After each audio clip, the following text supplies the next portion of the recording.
Hello and welcome to the Ice Guys, brought to you by the National Hockey Now Network. This is the show that takes you into the world of the National Hockey League. Every game, every day, from a betting perspective. With pro sports handicappers, Ian Cameron, Alex B. Smith, and various guests from the world of hockey and sports betting. And now, here's your host, Ian Cameron. Welcome to the Ice Guys, presented by National Hockey Now. Friday, December 16th, Ian Cameron, Alex B. Smith with you, ready to break down the Friday slate with just 3 games, but we'll also look back on last night. You guys can't see it if you're watching on YouTube before the show begins as the intro video is rolling, but I get pumped up listening to that intro tune. I mean, I'm basically moving and shaking in the background here. Like, it gets my adrenaline flowing. Really, it does. Yeah. It gets me psyched up and ready for the start of every show. So love that intro music, and I am ready to talk some NHL as always. And thanks to Mike Krokock, great guest yesterday again on the show, breaking down the massive 13-game card yesterday, or 12-game card it was. But yeah, we put him through the paces yesterday with a huge slate, but did a great job. We've got Brett Pepler, another guest, former pro hockey player, joining us on the show tomorrow at noon Eastern time. So looking forward to that as well. And we're looking forward to having Jimmy Murphy, our Friday guest, joining us later in the show, and looking forward to this man joining me once again here. Alex B. Smith back after a hiatus yesterday. Alex, welcome back. How are things? And I know you didn't bet anything last night on the NHL slate. You didn't love the card very much, but what were some thoughts and some takeaways from Thursday? Yeah, that's the biggest thing. And I know we talk about it all the time because we're so different. You're a volume better, a high volume better. I'm a very low volume better. Yesterday, I just didn't like anything on the card. And you have a 13-game card. People just kind of expect you get texts from your clients and followers on Twitter and say, did you bet anything today? I'm like, no, I didn't like anything. Conversely, I like something in all 3 games tonight. And so that's the biggest takeaway of all from a betting standpoint. Sometimes you need a night to clear your head. And I've been rolling hot. I haven't been on a slump. I've done much better since I did the start of the year. But just sometimes it's good to clear your head. Just watch the games as a fan and an observant fan, not just of course blindly. But I watched some of the Hawks and Vegas game. Hawks look as dismal as ever, but Vegas looking very sharp. Feel bad for Logan Thompson. He should have gotten the shutout last night. He played well enough to earn that. But Taylor Radish, once again, he's been arguably one of the best scorers and top forwards on that Hawks team. So that's something I caught a little bit of as well. But just, taking a night to reset and refocus, especially in what's a very long season, and we go through every game and try to look for something in every angle. It's just nice to take a night off and then refocus. So hopefully I'm going to be really hot the next couple of nights because I've got things kind of charged up. Balanced some of my numbers as well. Updated the charts. I'll have those posted on Patreon.com after the show, and ready to rock for the weekend.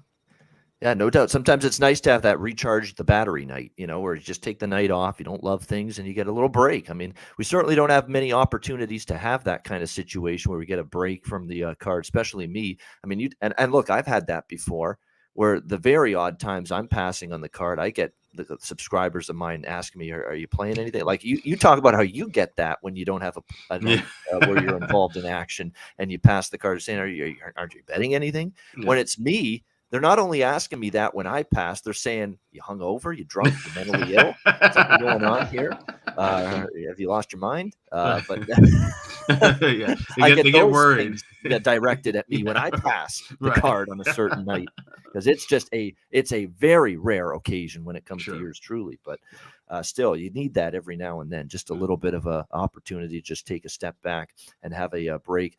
Last night, just some thoughts from me for last night. Kind of an up and down night. More kind of disappointed actually with some results. I ended up down a little bit last night, although there were some results that could have made it better and some results that actually pushed it to better than it could have been as well. So, but Dallas was a good result. They got the win over Washington 2-1. We talked about how maybe the Capitals wouldn't play their absolute best, after the big Ovechkin 800 goal night. Kind of not a flat spot, but maybe just wouldn't have that second gear, and give Dallas credit. Good defensive game from them. Jake Ottinger, I think it was one of his better performances in between the pipes as well for the Stars, and they get a nice low-scoring 2-1 victory in that one. Tampa Bay 4-1 over Columbus. Disappointed. One of my 2 best bets was the over in that game with the Jackets and the Lightning, and Tampa Bay just Columbus could not beat Brian Elliott and Daniel Tarasov. Actually, they could have actually won that game 6-1 or 7-1. Yeah. He was actually not bad. And I stated on the show yesterday, Alex, Tarasov has the best statistics of any Columbus goaltender on their roster right now. Yeah. Not saying much because his goals against average is still above 3, but it's still better than what we've seen out of Merzlikins and Korpisalo this year. So, and actually, that's very he's given the best problematic. chance to win. I mean, and okay, all right. I won't be too harsh. It is problematic because he's a rookie goalie and he's been thrown in these different spots, and for him to flourish in those limited moments of action, that's a good thing. And he's showing signs that he could be an NHL goalie sooner than later. He's not just some cast off that's just going to spend his whole time with the Cleveland Monsters. So but at the same time, you're expecting your top guys to stand up and deliver when they're in the lineup, and they just have not been able to do that for Columbus. No, they haven't, and their offense has gone cold all of a sudden, too. 1 goal in the last 2 games. They follow up the shutout at the hands of their old goaltender, Sergei Bobrovsky, against Florida, and then they only get 1 goal last night in another loss to the Tampa Bay Lightning. How about the LA Kings down 2-0 going into the third period? They rally, they tie it up, a couple of goals courtesy of Adrian Kempe in the third period to tie up that game, and then a 3-2 win in a shootout for the LA Kings, handing the Bruins their second home loss of the season. Very impressive performance. Very impressive in the fact that they were down 2-0. Could have been easy to say, you know what, it's not going to be our night. And they ended up coming back, hanging in there, especially when they got the third period, the nightmarish third period of our lifetime, when we were on the Betcast the other night playing the Buffalo Sabres, and they just got drilled 6-0 all in the third period. And to bounce back after that and beat the Boston Bruins on the road, it shows you there's still something there for the LA Kings. There's the possibility for them to be good. Iron out your defensive issues, get some stabilized goaltending. That's going to be key. We know this team was a playoff team last year. They're probably going to be battling to get there this year, but we know there's capable a hockey team in that LA group, and we're going to see if they can get the job done moving forward. But if you're looking for signs for a struggling team of where's that turning point, where's that flip the switch moment, could it be last night's comeback win in overtime against the red-hot Boston Bruins? Do you think LA, Alex, can get some momentum from that?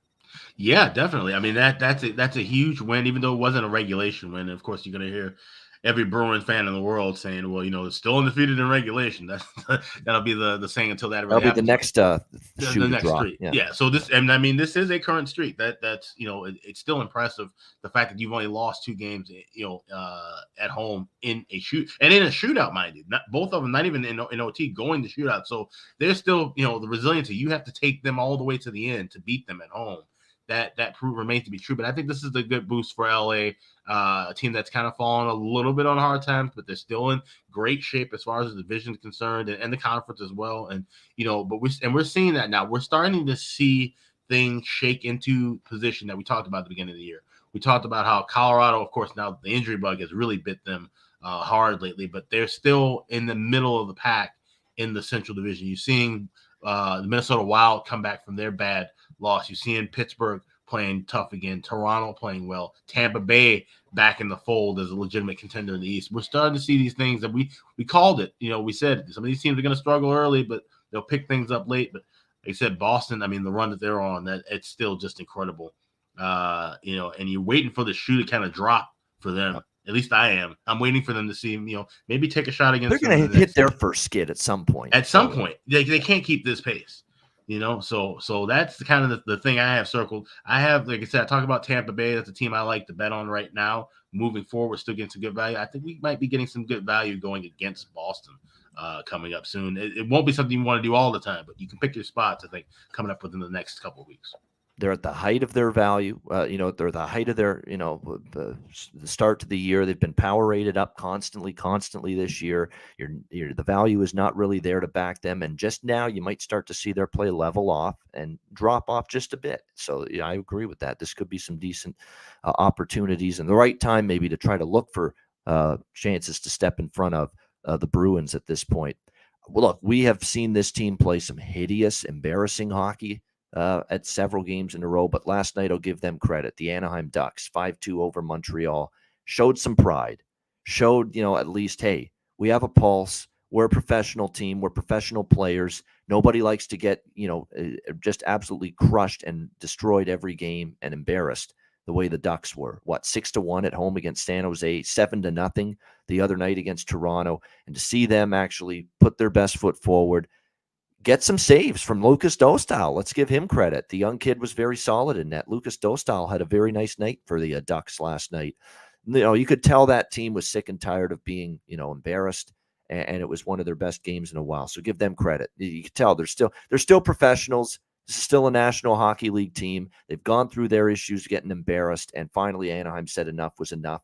This is still not a good hockey team. I'm hesitant on saying that that's going to be something that gets them going, because we thought a Carolina win recently for Anaheim was going to get them going, and then they went right into the tank again. But for one night, after a true dismantling that they suffered at the hands of the Leafs, on the heels, too, of a 3-0 shutout against Ottawa, on the heels of a 6-1 drubbing by a team that's no juggernaut, the San Jose Sharks at home, we finally saw an Anaheim team say, hey, we're professionals. We're sick of being, basically embarrassed here. Let's show up, let's play our best, and let's play a hard effort, especially defensively. And they did. Credit to them. Yeah. And that's the thing you're going to see now, too, as the calendar turns from December into January and get into February. We've seen it already. 4 games last night go to OT or a shootout. 3 more games decided by 1 goal. You're going to see teams tighten up defensively a little bit. We might see some lapses, here and there. We're still going to see some high-scoring games, but we've been seeing a lot of defensive battles. That leads to a lot of overtime and draws. So something I'll definitely be looking at moving forward. Yeah, with a lot of tight games. We saw Vegas beat Chicago 4-1. We saw Carolina escape Seattle 3-2, and they had to hang on at the end. Seattle made a really good push, but fell 3-2. The Leafs get cooled off by the Rangers. It was a battle of 2 teams that were playing better, and the Rangers get the better of the Leafs 3-1. That was as good as Shesterkin's played in a while. He made some terrific saves in the third period to preserve the lead, preserve the win. He was excellent. Toronto didn't really play that bad of a game. They actually outshot the Rangers, but unfortunately, Shesterkin was back to brick wall mode in net for the Rangers, and a very nice win for them there. Winnipeg beats Nashville in overtime 2-1. Just a team that cannot put the puck in the ocean right now. Nashville, another game where they're held to 1 goal. That's 2 goals in the last 3 games combined now for the Nashville Predators. I love the I think it was a clean hit that was laid in that game on DeMello, but I like Lowry still wanted to fight Jeannot, and it was a hell of a fight too. It still shows you why I love Adam Lowry. He's that kind of guy, stick up for his teammates, leadership, all that. He'll play on my team any day. If there were 3rd or 4th line type players, and he'd be in my top 3 or 5 to pick to be on my team. Adam Lowry. Absolutely, standing up for your teammate. Great job there. Winnipeg bounces back. It's a much-needed win because they would have gone 0-3 on the homestand if they lost last night, but they get the win 2-1. Buffalo, my underdog of the night, 4-2 against Colorado. They beat the Avalanche. A nice win, plus 160 dogs. Dahlin, Cousins, Thompson, all getting on the board for the Sabres. We talked about how good all of them have been this year for them. Very impressive to see. And then, of course, St. Louis and Edmonton. Edmonton has had too many of these games, man. Too many of these games where they look like they should win, and they're up 3-1, and they almost made it 4-1. I remember midway through the third, Yamamoto had a great chance and almost made it 4-1. And then St. Louis gets a goal a few minutes later, 3-2. They're still in good shape. And then with a minute to go or so, St. Louis takes a penalty. So Edmonton's got a power play up by a goal with a minute to go. You're supposed to close that out on home ice. You're supposed to find a way to win. But instead, and look, it pains me to say it, he's my Hamilton boy. He's my Hamilton compadre here, Darnell Nurse. What are you doing on that play there? And then late in the third, I mean, he gave the puck away in a time you just can't have it happen. And unfortunately, after that, it ends up being in the back of your net, courtesy of Tarasenko. Tie game with the net, again, shorthanded. St. Louis ties the game 3-3 as Edmonton was on the power play there. And then Edmonton's power play carries over into overtime, and it looks like they score the game winner. But then, and the offside rule, and again, it's one of those things where they say he did not have clear possession of the puck as he entered the zone. And then when he did get firm possession of the puck, the play was offside. That's got to be clarified. That's way too much of a gray area play. So I understand why Edmonton's pissed off. Jay Woodcroft was calm about it in the post game, saying, the language, I think, where a lot of us don't really understand it, it's got to be clarified, because you're right. That's the similar kind of play I think we saw in the playoffs last year with a Colorado game, I remember. Yeah. So these offside plays, first of all, you've got to decide 100%. If the guy doesn't have possession of the puck, or he loses possession of the puck off his stick for a second when he's crossing the blue line, what is it? When he has it firmly crossing the blue line, what is it? Offside or onside? You've got to make these distinctions. Nobody has 100% clarity view of it right now. And Connor McDavid's hinted at that in his post-game comments there. Nobody knows for sure what the hell that's going to be called now that we've seen it play out that way multiple times. And sure enough, of course, that goal got disallowed because they called it offside. And you knew at that moment, watch St. Louis win this game, and they did in the shootout. So number one is Edmonton shouldn't have let it get to overtime, because you got to find a way to finish that game when you have a 3-2 lead at home and you got a power play in the last minute. You cannot give up a goal in that situation. And second of all, yeah, you got to overtime. You should have finished it, but it was a 50-50 call at best that went against you, and it's a tough way to lose at the end of the night. Yeah, it is. And I don't understand why tennis is basically the only sport that uses this laser track technology when they could easily use this to determine not only offsides, but goals as well, especially when you're talking about the puck fully crossing the red line. These are very simple things that the NHL can remedy, and the technology does exist for these things to be taken care of. So it's something that the league really needs to sit down and kind of work on moving forward. And like I say, there's so many areas, and Connor was 100%. I love McDavid's press conference because he hit on all the areas: offside, goalie interference. There's just so many areas now where nobody knows if it's going to be goalie interference or not, offside or not. We're getting to that point now. Roughing the passer or not in the NFL, that's a huge problem there in that sport as well. So again, clarity and consistency. Like if you're going to put it in the rule book, this is offside, this is onside, this is goalie interference, this is not goalie interference. Not only you enforce the rule and make it clear in the rule book, you enforce it that way. You're consistent with it all the time. That is what we're looking for, no doubt about that. And save the Devils for last in the recap section of the show. We do need to talk about New Jersey a little bit. This is the first time where this team's hit a little adversity and a little speed bump in what has otherwise been a remarkable season for them. It's one thing, to lose some of the games they've lost recently, and the Devils lost to the Rangers the other night, but the Rangers are playing a little bit better. They lost to Dallas. Dallas is a solid football team. There's definitely things that you like about the way they've been, or the losses here lately. The Islanders, the Rangers, Dallas, they're all solid teams. But then you lose to Philly, at home, and you get held to 1 goal. And now you've got to start to ask yourself, with a team that has now lost 4 in a row for the first time this year, is regression hitting them? Do they peak too early? All of this stuff. I don't want to go the peak too early route right now. I really don't. Peak too early. I mean, 4-game losing streak is not what we want to see, or the Devil fans wants to see for them. But I think it's too soon to say they peak too early and they're just going to be, a garbage team the rest of the way. But at the same time, this is now legitimate concern that they've really hit their first wobble of the NHL season to this point. And it's a combination of things. Last 2 games, they haven't scored goals. Power play and the offense has cooled off a little bit.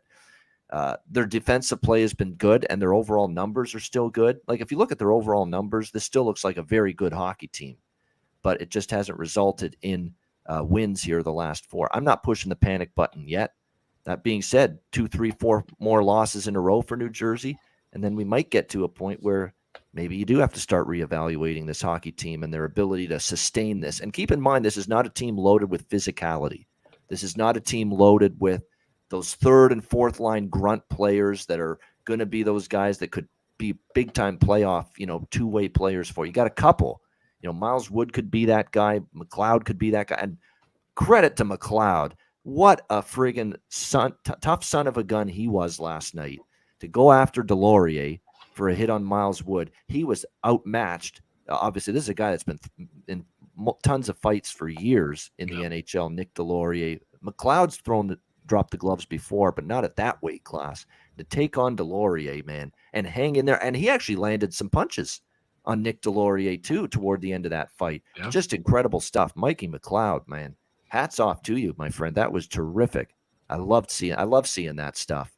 I'm just going to take on this guy because he hit a teammate of mine in a questionable way, at least in their viewpoint.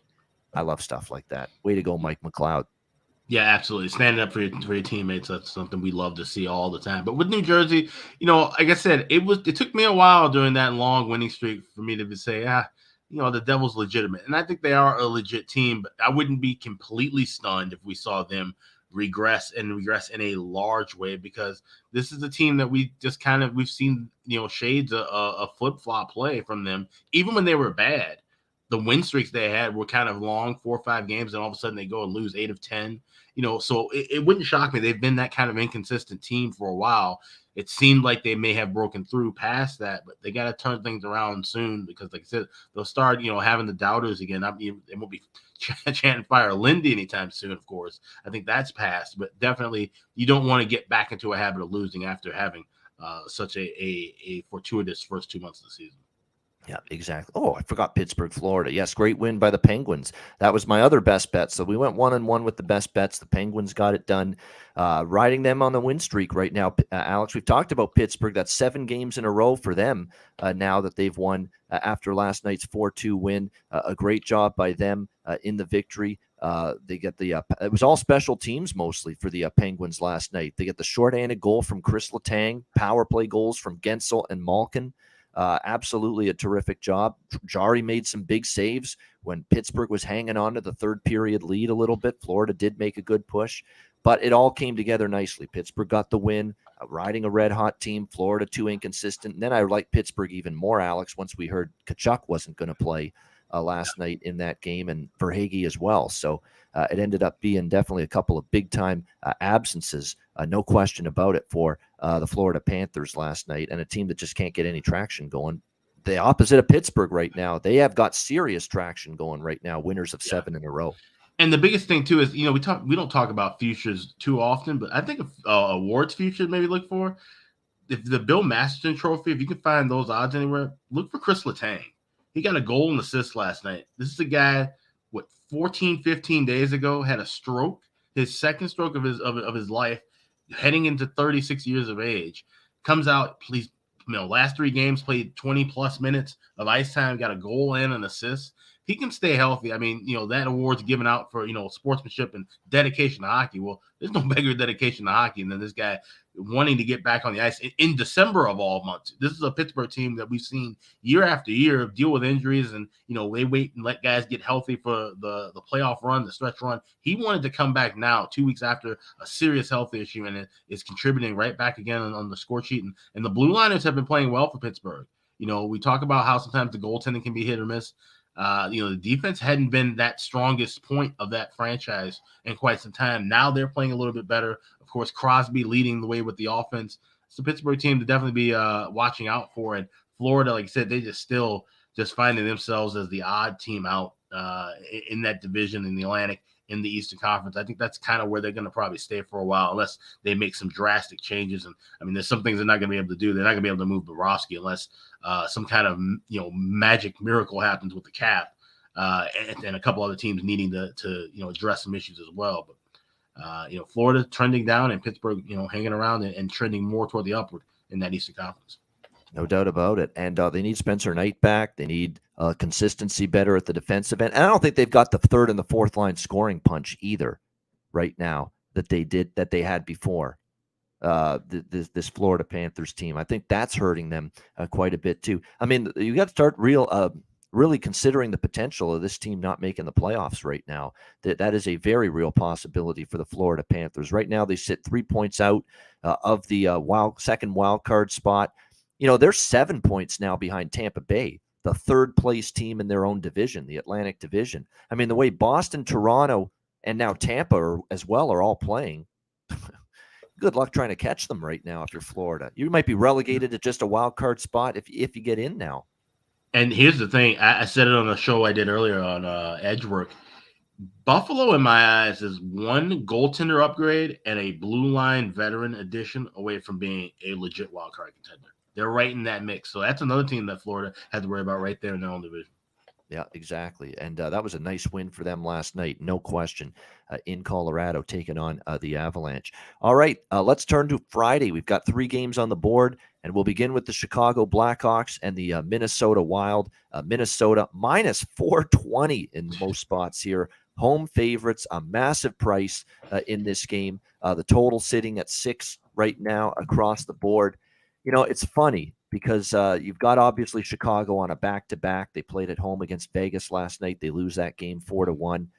You've obviously got Luke Richardson in a situation where, it's funny. It's just funny because we haven't seen confirmation yet that Peter Mrazek's the goalie tonight. And Luke Richardson's probably thinking, do I have to put this guy in? Do I really have to put him in there right now? I mean, for Mrazek, it's just been, I'm sure he's hoping for a fresh start, clean slate, stay healthy, maybe try to get his career back on track, and it's been anything but. He's 2-7, or the Blackhawks are 2-7 with him starting, 4.37 goals against average, 873 save percentage. It's been obviously a rough time for the Chicago Blackhawks, no question about that. And when you look at it, it's a situation where, I think when you look at Chicago, it's hard to back them. It's hard to have any faith in Mrazek right now with what I've seen. He's been giving up goals in bunches. That's been absolutely a concern for me going forward with him. We saw what happened the other night against the Washington Capitals, giving up 7 goals in that game. Numbers have been bad. For him, it's been a consistent stretch going back to when he was with the Leafs of when he is in net, he's not good enough one start to the next. Maybe he'll have a good start here and there, but there's too much mediocrity and below average goaltending the rest of the way. And then when he isn't playing, he's hurt again with that damn groin injury. I mean, the groin injuries just keep on happening, and it's unfortunate. I mean, I keep saying his groin's being held together with duct tape and glue right now. Peter Mrazek, he just cannot seem to keep that damn thing healthy. It's like, what are these doctors doing? Can we do something to get this thing right? Holy goodness. Just keeps having issues with it. And then when he does play, he's way below average. And that's the issue right now. Another issue for Chicago is they can't score. They've having the same issues Nashville has had the last few games. They've not been able to get any sort of offense going consistently. Taylor Radish, thank God for him. He's tried to get something going offensively. They get a goal from Tyler Johnson, who just comes back to the lineup against Washington, and now he's injured again. He's re-aggravated his injury, and it may not play tonight for the Blackhawks. So, just all kinds of problems. 1-9 in their last 10 games, 5-game losing streak as well for Chicago.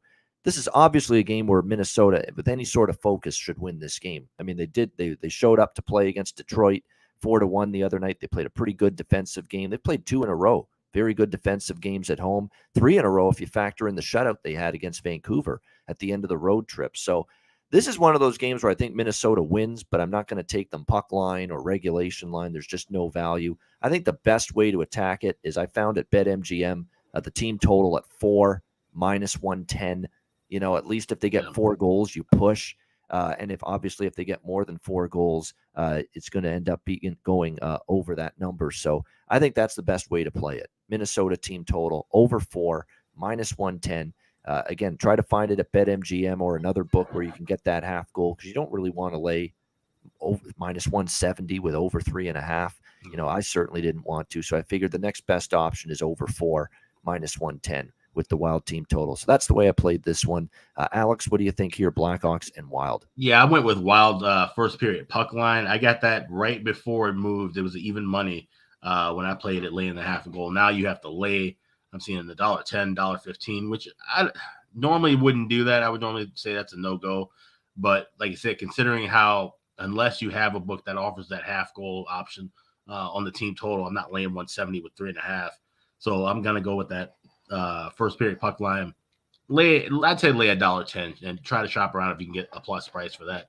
If you like anything totals wise, I'd say wait in game because the Hawks offense has just been abysmal. That number could drop down to 4.5 and then you're live. I think maybe the Hawks get a goal, but like I said, that's still, you're relying on at least 4 from the Wild, 1 from the Hawks, and you get on a 4.5.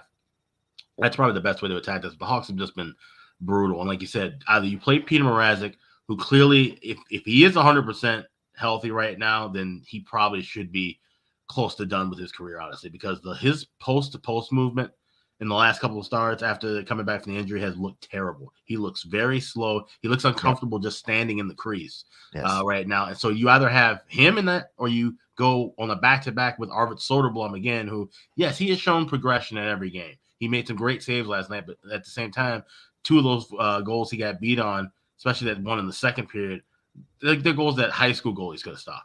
Honestly, like, he's let in some very soft goals. He's still giving up some big rebounds with his kick saves. He's got things to work on. You do not want to just run this guy in the ground, start playing him back-to-back nights, playing him, four times in a 5 and 7 or things like that. He's not a starter in that aspect. So the Hawks are just going to be, this is what they're planning to do. They're tanking. They're going to be losing games. If you have this tandem right now, this is not going to get you wins against damn near anybody. And now you're going on the road against a rival in a building where you haven't played that well, lost 6 straight against Minnesota. This game could get ugly early. And that's why I'm looking just strictly for the first period puck line. Hope to get 2 goals from Minnesota, take my money and run, because even with this being said, we talked about the Wild. They have struggled against teams they should demolish. We saw them go to OT against Anaheim. We saw them struggle against Arizona. This wouldn't be shocking at all if the Wild, if they don't get out to a big lead early.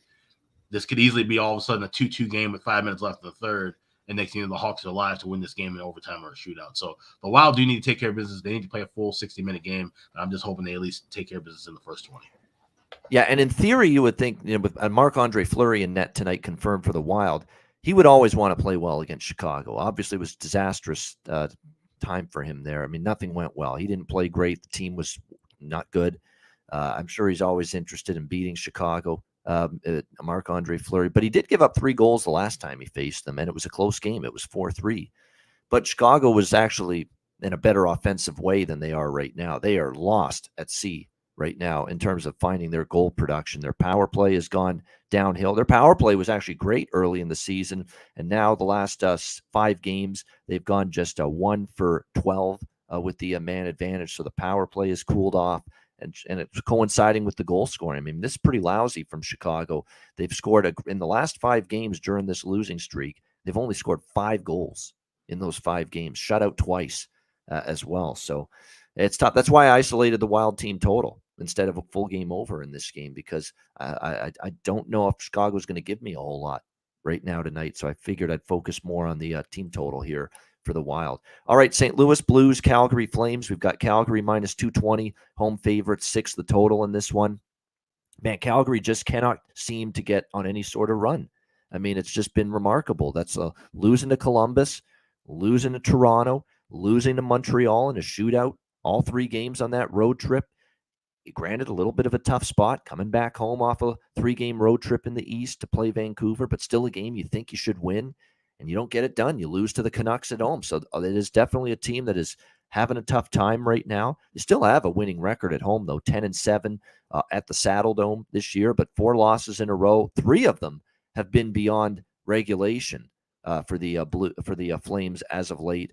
We will see if that carries over here. I mean, I don't know what Alex is on here for this game, but my goodness, everything is blinking. It's like those flashing lights. Draw with the form of these 2 teams right now. I mean, the Blues have gone beyond regulation in 3 straight games against Colorado, Nashville, and Edmonton last night, of course, where they win in a shootout. Calgary's gone beyond regulation in 3 straight games as well, including the Vancouver game the other night. So definitely you're looking at a situation here where you would expect this game to be pretty competitive, pretty close. And it's not like Calgary's getting the defensive play consistently or the goaltending from the Markstrom-Vladar duo right now that makes you think they can gain separation from the opponent. What I do think they can do tonight, Calgary, is score some goals. And their offense at times has been hit or miss. 2 power plays been hit or miss. The 5-on-5 offense has been hit or miss. But St. Louis is likely to roll with Thomas Greiss tonight on the back-to-back. Talked about how much this guy has struggled in terms of making stops this year for the St. Louis Blues. Hasn't been confirmed yet, but with Binnington in net last night, you would think Greiss is in net. You look at him in the last 5 of his last 6 starts, Alex, he's given up at least 4 goals in 5 of his last 6 starts. And actually, if you go back further than that, you'll also see a lot of games where he's given up at least 4 goals. So That's what I'm focusing on tonight. Calgary can get me 4 goals. This is another team total for me. 3 games on the card, and 2 of my bets are team totals. Calgary over 3.5, team total about -120 in that range. I'm taking out the Calgary money line. I want nothing to do with a Flames money line, regulation line, puck line, anything like that, because I can't trust them right now in terms of winning.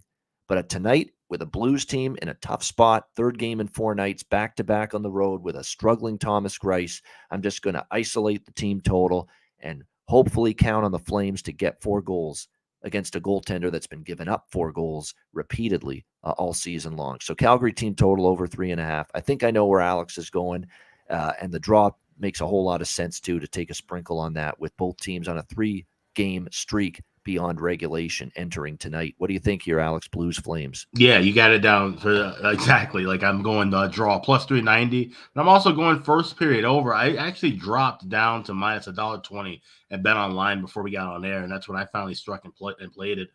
The Jacob Markstrom, I mean, it's funny. We talked about the whole how first shot on his face has gone past him in 6 games.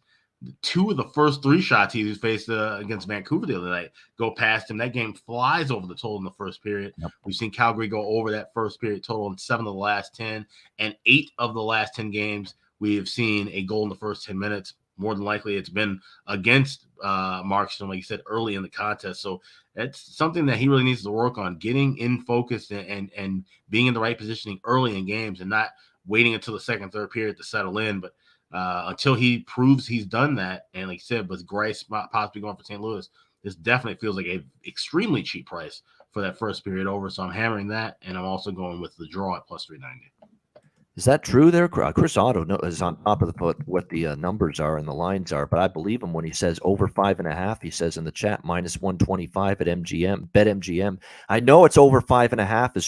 It's dropped to 5.5 at ProLine Plus, which is a sports book you can only use in Ontario. Yeah, it's like an Ontario government. And Circa is 5.5. That's in Vegas and Colorado right now. So I will bet that as well. Like I wouldn't bet 6 over. I'm betting 5.5 over with these 2 teams. And again, we talk about how the 5.5s have been pretty good more often than not with overs, but I will definitely split it up now. Flames team total and that over 5.5 at -125 at BetMGM. Circa, as Alex mentioned, also has 5.5 here with it. So definitely options there. Yeah, a 5.5 -125 at BetMGM. That's a great price. No question about that. So I'm going to add the 5.5 over as well in this game. I mean, great. We got to expect it's Greiss.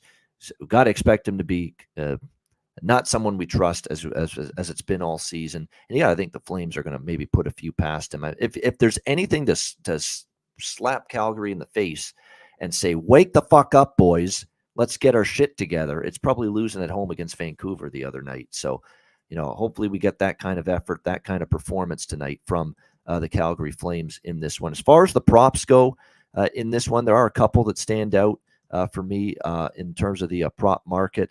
You've got Josh Levo's moved up to the top line. I'm not saying that means for sure he's going to contribute offensively. And the last 3 games, he hasn't had a point, but he's going to have opportunity as long as he stays there for the St. Louis Blues. Kyrou, of course, is someone that has been streaky this year, and now he's on the good side of the streak again. He's got 5 points in the last 5 games for the Blues. So some options there. For Calgary, one thing about Daryl Sutter with the losses mounting and the inconsistency, he's really been shaking up the lines. He really hasn't kept anything all the same. And when you look at this game tonight, he looks like he's going to go with a Dubé, Lindholm, Toffoli top line in this game. Dubé up to the top line, and Dubé, I think, has great value tonight with his player props for the Calgary Flames in this one because of the fact that he's moving up the lineup. He's actually been noticeable lately. He got a power play point, which I took, and he's getting more power play time.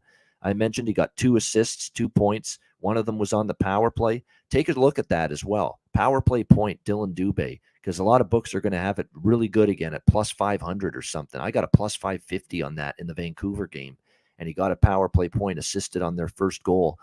It's worth a look again because he's also getting way more opportunity on the power play right now for the Flames as well. So definitely Dylan Dubé in a bunch of different ways, I think, is a good prop look tonight in this game. All right, Islanders Coyotes, final game of this Friday slate. We've got the Islanders minus 180, road favorites here, 5.5 the total in this game. It kind of looks like Arizona's got a little something going at Mullet Arena. I mean, they've won both games they've been there since they've been back there after that, just that road trip that it felt like would never end.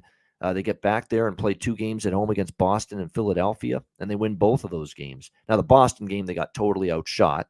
We do have to mention that, but they did find a way to win. Karel Vejmelka was outstanding in net, and then they follow it up. They beat Philly at home. Sure enough, they go back on the road the other night, face San Jose, and they don't win that game. So there's a little home road split thing going on with the Coyotes, and they've definitely been, look, we've ripped that arena to shreds and the whole situation, and we've made fun of them with the Arizona State Coyotes talk when it comes to this team. By the way, we're going to have Eddie Lack on maybe as early as January on the show once again. He attended one of the home games at Mullet Arena, so definitely going to get his perspective, someone that's being there. He lives in the state, of course, and someone that's been in that arena. But we've been laughing about it, how the dressing rooms, it's, the curtains being held together that they're using for dressing rooms early in the season, although they've refurbished it and they've gotten it together since then with better looking dressing rooms. It's a small arena, 5,000 people. Like, we've made a lot of, snide remarks about the whole situation. But the one thing that can't be denied is it's kind of like a cozy atmosphere.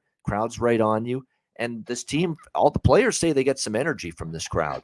They've been saying that here the last couple of games. They get energized. It makes them really want to, not play harder, but it really gets them going. If they're trailing in the game, the crowd gets them going. You hear the student section chanting, and it's really made a bit of a difference here for Arizona in terms of the energy level for this team and being able to sustain it through the course of 60 minutes. So I'm reluctant to lay this price with the Islanders, against Arizona, considering, we've seen this team show up on home ice. We've seen this team, give good efforts against the Bruins and the Flyers, back-to-back home games. We'll see if that can continue here in this matchup tonight as they take on the New York Islanders. And keep in mind, they beat the New York Islanders in Long Island earlier this year, 2-0. And I was on the Islanders the Coyotes in that game as a big plus 250 dog.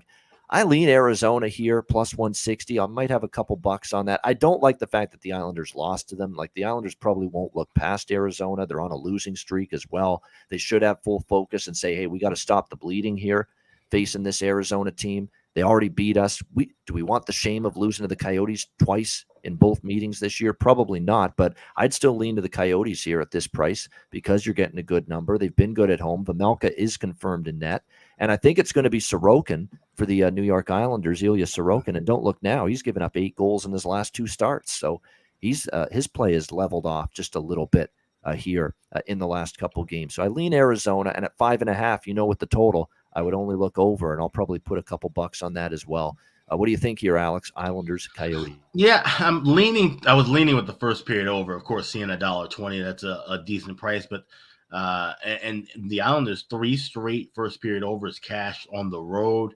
Arizona's been on a 5-1 mark, 6-1 mark. The last 7 going in the first period over. Although most of those were road games. And I could see this being a fast start and then kind of a slow down a little bit in the later periods. The Islanders, we always know how they tighten up defensively, but Arizona, they really have to do the same thing too to stay afloat and win some of these games. So I like the draw here as well. I grabbed it at plus 340.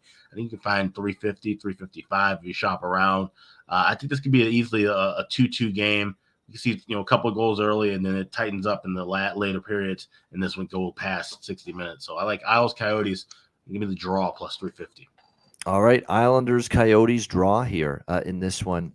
So there we go. A couple of draws here for Alex on the card tonight with both the Blues and the Flames, as well as this one here with the Islanders and the Coyotes. I've mentioned it before with the Coyotes. If you're going to look toward any player props with them here moving forward, definitely Schmaltz has been noticeable for the Coyotes. Lawson Krause has been terrific for them as well. And those are the players you probably really want to hone in on in terms of props in this game tonight. Even Shane Gostisbehere, we've seen the point production from him just skyrocket. He scored 2 goals in the last 5 games, but more importantly, over his last 6 games, he has 7 points for the Arizona Coyotes. So if you can find Goss to spare point props out there in this game, gots to be here, as I often like to say.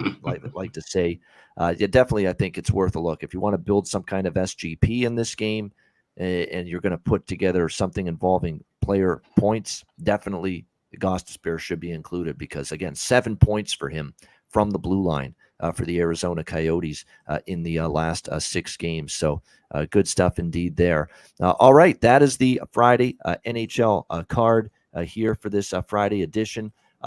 Jimmy was going to join us. He must have had something come up. That's okay. We'll get him back next week. No problem there. Busy guy, especially as we get closer to the holidays. Sure. But good stuff overall. We thank everybody in the chat for joining us. Hit the like button on the way out. We appreciate that very much. And before we get to best bets to wrap it, also patreon.com/ice guys, $10 a month. Make sure you sign up. Goalie charts, totals charts, power ratings, and more. Daily Ice Guys Show betting card as well, posted each and every day, which is convenient for those of you if you missed the show live. The card's posted there, patreon.com/ice guys, just 10. Market shipped quickly and discreetly to you. And if you visit thegramco.com, use promo code Ice Guys, you will save 25% on every order, not just your first order, but every time you order on the site. And anything that you get over $50, the shipping will be standard and free. So live elevated with Gramco and check out all their wonderful Delta 8, THC, and CBD products today.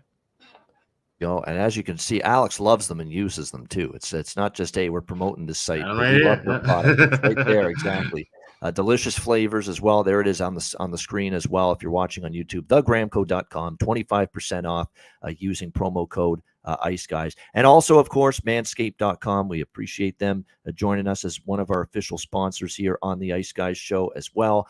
Manscaped, the best in men's below-the-waist grooming. Their products, precision-engineered tools for your family jewels. Manscaped's Performance Package, the ultimate men's hygiene bundle. Join over 7 million men worldwide who trust Manscaped with this exclusive offer, 20% off and free worldwide shipping with promo code IceGuys at manscaped.com. Again, 20% off with promo code Ice Guys. The Lawnmower 4.0 Weed Whacker. It takes care of all your necessities. Get 20% off, free shipping with the code Ice Guys at manscaped.com. That's 20% off with free shipping at manscaped.com and use promo code Ice Guys. Unlock your confidence and always use the right tools for the job with Manscaped. All right, best bets to wrap it up for this Friday edition of the Ice Guys show. Alex, we'll start with you. What do you like for best bet? We're going to go with the late night game. I'm glad this game is going to be on late because it might actually help me go to sleep for a change. The Islanders and the Coyotes going to go regulation draw plus 350 here. These are two teams, like I said, the offense doesn't come in gigantic waves. And I think these are two teams that are going to play each other pretty tight. We might see them get off to a hot start, looking for that early, but I think things will taper down in the later half of this contest, and we'll see it be close enough where it goes into overtime or a shootout. So we just need the draw. With the Yotes and the Isles plus 350. That's my best bet tonight. All right, there we go. Draw for the Coyotes and the Islanders plus 350 for Alex B. Smith with his Friday best bet for this Friday slate. All right, my best bet here for the card. It's tough. I'm going back and forth with the Wild and the Flames, the team totals there. I like both, but I'm going to go with Calgary's team total. Over 3.5, minus 120. I think they get 4 goals. Thomas Greiss has given up 4 or more goals in 5 of his last 6 starts. Calgary against St. Louis, the last 3 times the Flames have hosted the St. Louis Blues at the Saddledome, they have scored 4 or more goals. They've scored 4, 7, and 4 in the last 3 home games against St. Louis. So a total of 15 goals in those 3 games. After the loss to Vancouver, shame on them if they don't come out flying tonight. The rest advantage, St. Louis off the back and forth intense game against Edmonton last night that they won in a shootout, so they've got the rest advantage. Blues rolling in on a back-to-back. Calgary team total over 3.5, minus 120 for me for this Friday card for best bet. That'll wrap up this edition of the Ice Guys. Thanks to everyone in the chat for joining us. Hit the like button on the way out. Reminder, tomorrow, huge slate, 13 games. It'll be me. It'll be Alex. It'll be a special guest, Brett Pepler, joining us as well. Looking forward to the Saturday card. He's down in Florida too, like our guest earlier this week, Austin McElmurray was, and he goes to Panthers games too. So someone else is going to tell me what an idiot I am for calling out the lack of attendance, I'm sure, with the Florida Panthers home games. He'll stick up for the attendance figures, I'm sure, too. But looking forward to having Brett and his perspective on the show tomorrow on the Ice Guys. So join us for that. And a reminder, the Ice Guys is live 7 days a week, Monday to Friday, 2 p.m. Eastern, Saturday and Sunday, noon Eastern. If you can't watch the show live, download the Ice Guys podcast in audio form on all major podcast platforms, Google Podcasts, Apple Podcasts, Spotify, Stitcher, iHeartRadio, Amazon Music, and more. Download the Ice Guys podcast when you can't watch the show live. For Alex B. Smith, I'm Ian Cameron. Have a great Friday night. Enjoy the games and good luck. And we will be back tomorrow, noon Eastern time, for a loaded Saturday NHL card here on the Ice Guys, presented by National Hockey Now.